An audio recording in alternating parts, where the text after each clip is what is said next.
But I really just wanted to so I'm working on a mixtape and I wanted to interview all of the producers that I am using their beats on. So I wanted to kind of like just get some insight on you guys, like what your inspiration was behind the beat and I guess like your creative process and um your relationship to music, just that, just like a really like easy flow conversation kind of thing. So I guess the first how I want to start is just your introduction. Like, how did you start into producing, really? Well, like many of my colleagues, I started during the pandemic in Hmm. 2020 when we had time on our hands to, just, start exploring other artistic options. Hmm. For me, I've been playing music for a long time. So I started playing piano when I was 6, and I've been playing classical piano, but then I also started to learn by ear. So from then on, I had many teachers, but I think the best lesson I had was just listening, just trusting my ear. And I was able to develop my sound a little bit. But when I started producing in 2020, I was just kind of experimenting with anything. So I started with R&B music, and I had just a little bit of experience with production. So um, I'm glad that I've been able to develop, just trusting my ear. That's kind of just where my journey's been, is just trusting my ear and going from there. Yeah. Hmm. Where are you from? I am from Florida. I'm from Broward County. Okay. So how does Florida, I guess like the sound and the music that has come out of Florida found its way into your production? Like, do you feel like it's inspired by where you're from or no? Uh, Kind of yes and no. Hmm. Um, Florida is kind of strange to me. Hmm. It's like when I think of Florida sound, I think of like the high, like a lot of dance stuff. Like where I'm from, a lot of people just love to dance, and it's a lot of fast music. Um, but I guess, being here a long time, a lot of Floridians, they just like the vibe. Hmm. So I guess I kind of picked up on the spirit of just enjoying the moment. Right. Uh, but I did attend college at Florida A&M University, and I guess being close to a lot of talented musicians, you had the Family Marching 100, and their arrangements are amazing. So that's kind of I've taken inspiration from that musically. Hmm. Just being around HBCU culture, um, being around so many different talented musicians. Yeah, that's kind of where I've taken inspiration from Florida, at least. Right. Where are you located now? I'm still in Florida. Actually, I moved back from New Orleans, Okay. Louisiana. Actually, I started my producer journey in New Orleans, so Hmm. being there was a different story. Right. Just being around Mardi Gras, so many talented, passionate musicians has really kind of like pushed me to really just be the best musician I can. Hmm. Hmm.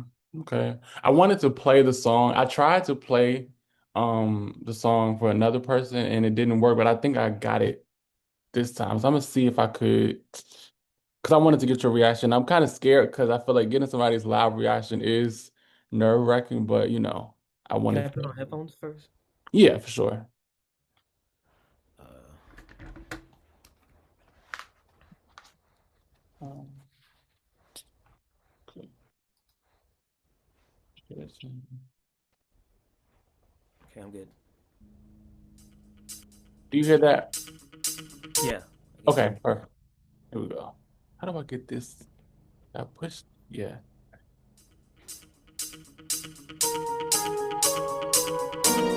This is called Sex and Pair. It's such a PYT to me.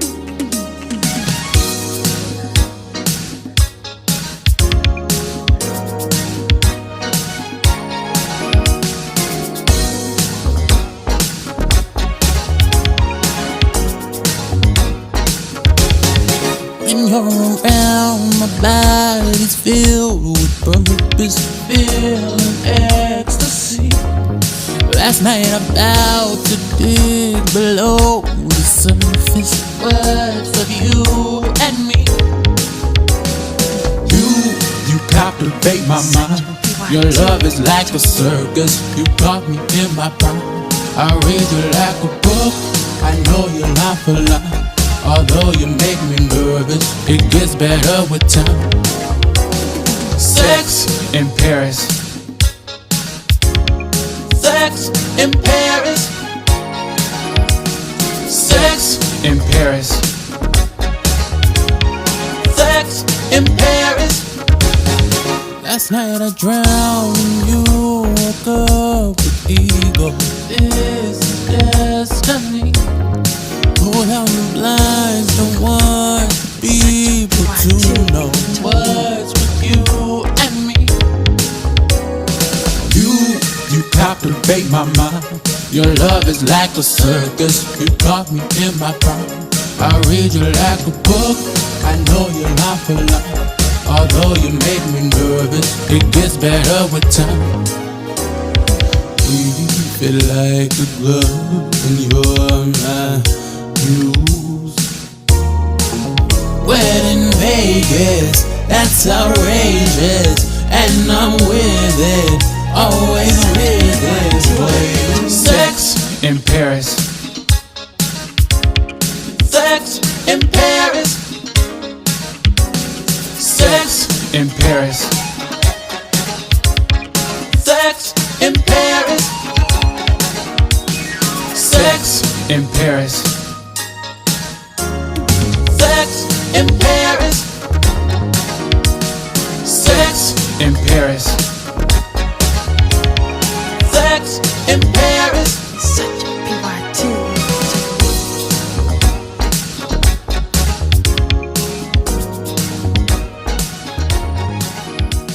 That's it. Awesome, awesome, man. Those harmonies. Thank you. Did you record that in the studio at home? I recorded it at home. Yeah. Oh, nice, nice. No, Yeah. the harmonies are nice, and I can hear like the attitude that you put in it. Kind of reminded me of Prince a little bit. I don't know if that was what you were going for, but Yeah, I no, can for definitely sure. hear that. Especially in that era of music, man. You definitely needed like different types of um, attitudes when you're singing, and I Hmm. feel like if you sing like with nowadays, if you sing with auto tune, like a lot of that is lost, Hmm. The like in the soul. nuance of voices. Hmm. Um, but nah, you captured it pretty good. Thank you Awesome. so much. I really appreciate it. With your music, I know you said that you really started in the pandemic, but with your music, it sounds like it's really inspired by like old school music in like the Hmm. 80s, the 70s, 60s. How do you navigate, I guess, making or producing in this era of music where that, I mean, I guess it is kind of making a comeback, but that sound is still I guess vintage. Like, does it does the genre or the how do I word it? I guess like yeah, like how do you navigate having that soul in your music when the music nowadays isn't as soulful? Like it's TikTok songs, it's kind of like you say auto tune, the soul is lost. Like Hmm. how do you deal with that? Well, I've kind of always felt different from today's music. I never like 100% connected with it. Hmm. So I just kind of started out the gate. I'm just gonna go vintage and see who likes it. So, Hmm. so Right. I never really just tried like to try to go back. I mean, producers nowadays and stuff, the people that make modern music, they Hmm. try to do vintage stuff, and it's probably like an auxiliary thing to them. It's not their main bread and butter. For Right. me, it's like different. Me doing modern stuff is kind of me doing outside of my element. So I've always kind of just been in the old school. I Hmm. always listen to old school music. So I don't know. It's just kind of home. It just feels like home to me.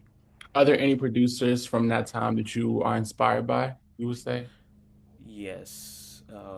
Quincy Jones was a masterful producer that I enjoy. Teddy Riley being one in the late 80s, early 90s with New Jack Swing. Mhm. So there's quite a few of them. I can't think of them to the top of my head, but those are like those are like the main two. Yeah. Are you a Janet Um, fan?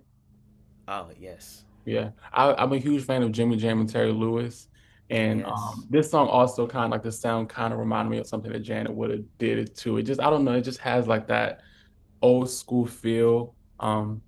But yeah, I really love that era of music. I feel like I've kind of genre hopped over the years, but I feel like hmm with this mixtape, I'm getting back to my foundation because I think that's where I shine the most is funk and like old school music. What else? Like blues, even though that's not really blues, but like blues music, um, dance. I don't know. And I think that music also is just rich in spirit. Like I think it was high vibrational. Like when I think of Earth, Wind and Fire and right, Maze and Frankie Beverly, I think during that time period, like the world around them wasn't as hopeful and bright and optimistic, but the music they were making was. And I think it just helped people navigate lives better because they were listening to things that fed their soul and it was positive, you know?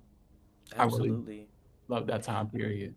I think when I was starting out too, learning about producing in that era, I was also learning about what was going on in that era, like what were people struggling with, what was on people's minds, and that kind of helped me understand like why they made the music that way. Hmm. Um, so that particular track wasn't. I was trying to take inspiration from two places, so it was like that. I was trying to take something from like a Prince era, but I was also going into like Japanese pop in the 80s. Mm. So that's kind of where I kind of married the two in this track Hmm. to at least leave it at least within that time zone, the same time era, but just from two Right, different places. right, right. I love that. So what is like your creative process when you like start to make a beat?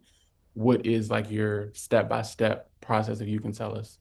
Oh man, that has changed so much over Mhm. the years. Um, for me, at least when I was starting out, it was just coming up with an idea first. I always call it like the 10%, which Mhm. is just like the chords and maybe like a melody idea and just like the basic groove. It'd just be like an 8 or 16 bar loop that I would come up with. Like, is this a song? Can I hear this being a full song? So Right. I just kind of start with that and I call it the 10%, and then from there I just kind of like build my arrangements and um, I kind of map it out. I kind of map out the arrangement. Okay, I can hear this going to a verse and to a bridge. Do I hear a bridge on this? What kind of bridge? Is there pre-chorus? So that's kind of like where um, just kind of flex out the ideas. Now my process a little changed a little bit since I've incorporated a lot more instruments. I've been learning guitar Mm. Okay. um, and bass. So I've been like just focus on real instruments as opposed because a lot of stuff when I started out was just MIDI instruments and but now I'm just incorporating just different sound textures and like what sounds good together and my sound selection. I'm more cognizant of like what sounds I choose or what goes good together. So it's kind of like making food like okay, so I made the meat. The meat is good, but what's on the side? Is it Yeah. some good mashed potatoes on the side? Is Yeah. some yams? I'm sorry, Thanksgiving just passed. Something of my I food. I understand. Do you think that knowing how to play instruments adds legitimacy as a producer, or do you think that it's still like music is music? mm, I think music is music. I know. I used to think that. I used to think you have to be a real musician for legitimacy. If you have it within you, like Mhm. you can make music with anything. Right, I don't doubt producers that haven't played a single note on anything, but if they have it in their brain, if they have it within them, they can make good music. right. When you produce, do you channel like an artist, or I guess do you hear a vocal melody on the beat or how you will want someone to sing on, or you kind of just let the beat manifest into what it's gonna manifest into? I've gone back and forth on that. Um, I used to just come up with melodies and I can hear melodies and stuff, but like now I've been kind of like, I have to leave space for the artist, Hmm. and I want to carve out space in my arrangement for the artist. So Right. my process now is that I've been kind of like ghost side songwriting to my beats. Hmm. Like, okay, I'm songwriting and then writing around it. So, a lot of producers fall into this trap of where they're creating melodies, but it's just like it feels like it's the main thing, or it should be the artist. The Right. artist should be there, and then you should be supporting the artist instead of being the main driver of the song. So Hmm. I've been kind of learning about support arrangements, and that's why I've been kind of writing my own songs a little bit, and then just taking that part out. Right. I came up with this take or like this idea a couple of days ago where I said that artists in other creative fields like painters, sculptors, authors, um, it's quality over quantity. Like if you think Mhm. about what is it, the Mona Lisa Mhm. or like I don't know. Like there's artists who made one brilliant, not made one brilliant painting, but they have one painting that is um prized and it's has like worldwide respect. Mhm. But and like that is they can live off of that for the rest of their lives, just off of the strength Right. of I made this one brilliant piece. But in music, it's kind of like you have to churn out hit after hit. You have to churn out album after album. Like you can't make one brilliant album, one brilliant song, because you'll be a one hit wonder basically. Um, Right. it's like the craftsmanship of music making isn't as respected as the craftsmanship of making a painting or writing a book or sculpting a sculpture. Like, what is your stance on how people don't really, I guess, see it as the same thing? I hope I explained it correctly. I think it depends on the artist. Hmm. I think some artists are fine with just one hit. Say Hmm. this is my story, and I was my mission was just to create one hit, and that's it. And Hmm. people are actually they, their fans may not be happy with that, but Yeah. they themselves are just in gratification. Like this is my life. I'm writing books now. I'm doing look at Rihanna. Hmm. Her up, but Oh yeah, yeah. Oh, hmm. but she's not a one hit wonder. But I'm just saying, Definitely like not. some people are just satisfied with their Lauryn one hit. Hill or Yeah, like a Frank Ocean. yeah, But I also think that when we think about Lauryn Hill or Frank Ocean, I mean he has two albums and he has his mixtape. But I think when people speak about those artists, they don't look at them as one hit wonders. But there's other right, people who I guess they do. I guess it just depends on the creative output or how the artist like because I guess Lauryn Hill really did make just one album. It's not like she had five different hmm, albums and only one of them was successful. But I just always wonder, like, why can't an artist be looked at or held at the same regard as a Van Gogh or, Leonardo, like people who just are known for their paintings. Um, but I guess also you can't put music in somebody's hands, especially with like the digital era that we're in. You can't, yeah, people don't really value, they don't buy CDs. They are starting to buy vinyls again, but that's still kind of like it's not, it's still growing, but it's not 100% back. right. Um, but yeah, that was just like an idea that I had. I've been wrestling with just the musical landscape that we're No, in. I understand that music is very quick. I think I heard some statistics about Spotify. There's like over $100,000, $100,000 songs Hmm. made uploaded every day. Hmm. I'm sorry. Yeah. So there's a lot of songs Yeah. being made. A Hmm. lot. They may not all be of great quality to listen to, but nobody has that amount of time just to listen to new music. So it's just like, okay, so how do we create value if it's just being pumped out like every Hmm. single day? Right. Whereas like art, I mean, at least made by humans, Right. I mean, is it's not being pumped out like that. They take the time. You actually see them take the time and work on their craft. Whereas music has gotten so accessible today.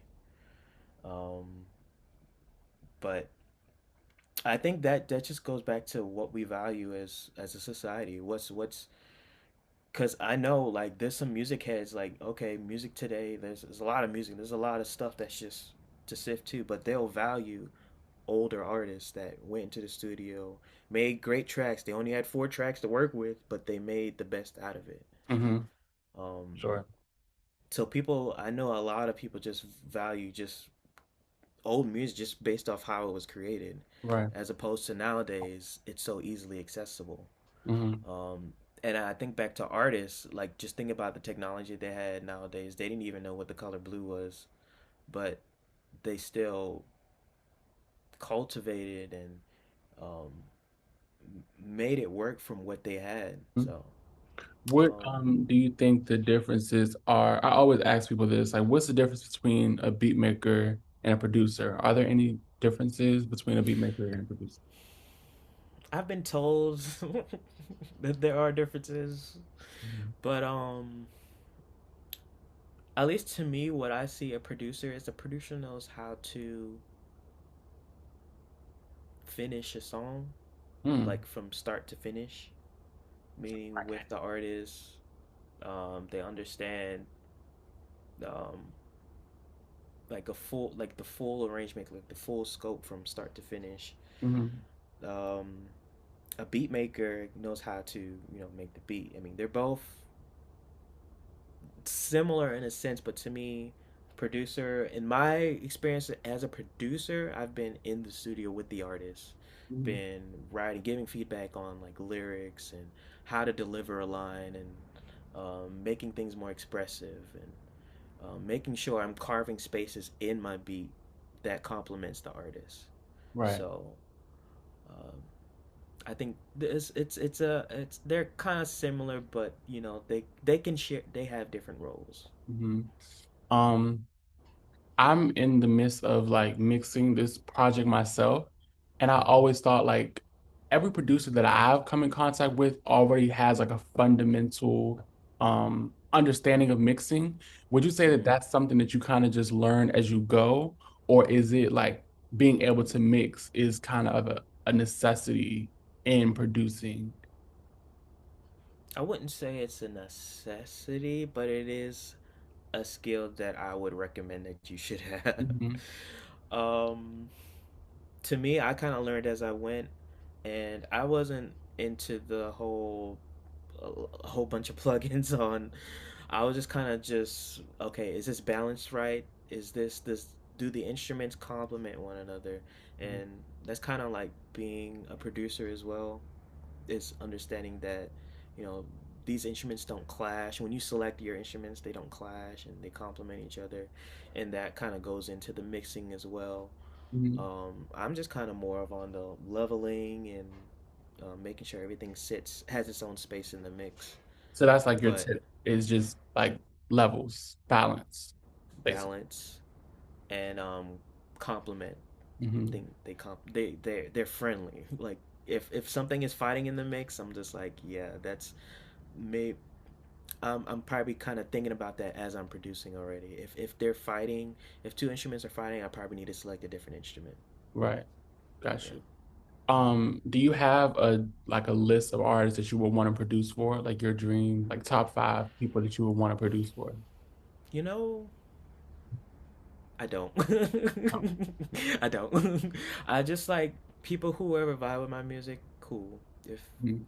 if they don't, that's fine with me. Like whoever vibes with me, I'm thankful for any artist that would love to work with me, but you know, I think I'm just like I just want to enjoy what I love to do. I want to enjoy what I create because if I get so caught up in trying to produce for this artist, try to produce for that artist, I'm like um, I kind of want to just focus on developing my sound Mhm. and attracting to people to who likes my sound. And I think that works best, at least when I'm working with an artist, because it's something I like to do and it's something they like too. Right. So what are you working on right now? Like what is in the cards for you in the future? Right now, I'm working on just um, Learning my new instruments. Mm-hmm. Actually, I've been developing my reggae sound because I've connected with the group out in New Zealand. They love reggae music. Mm. So, and strangely enough, I'm like part Jamaican, Okay. and I guess I just connecting with them and them showing me a lot of skills mixing and um, how reggae music is composed. Um, I just love it. It's a great vibe, great people. Mm-hmm. Um, any projects coming up? I'm just kind of we'll see. I'm gonna say that for the future, but I actually do my first reggae song is coming out soon Mm-hmm. with artist named Sire, Mm-hmm. and he's in Australia, and Okay. it's a great song. It's a great mix of R&B and reggae. So Right. yeah. Since you are from Florida, I'm a huge, huge Doechii fan. What is your stance on Doechii? Doechii. Actually, the first time I heard her, um, I was just like, my friend recommended me to listen to what was it? What was that song? She's so persuasive. Persuasive. Yeah, persuasive. Yeah, that was the first song I heard from her, and I was just like, she's different. Yeah, she's different. Yeah, she's gonna go up because I was like, she's she kind of reminded me of Azalea Banks, just not quite. I think I liked her better than No, yeah, Azalea for Banks. sure, for sure. Yeah, they definitely But have similarities in ways. yeah, Yeah. and then the production behind her stuff, I was just like, nah, whatever team she's on, A1. Hmm. She's gonna be different. Right. Yeah. Okay. Well, I want to thank you so much for talking with me. This has been a great conversation. Um, Again, like that beat is so amazing, and I hope that I did it justice. Um, yeah, it was a pleasure speaking with you. Thank you. I can't wait to hear the project, and good luck to you. Thank you so much. Have a good one. You too. Thank you.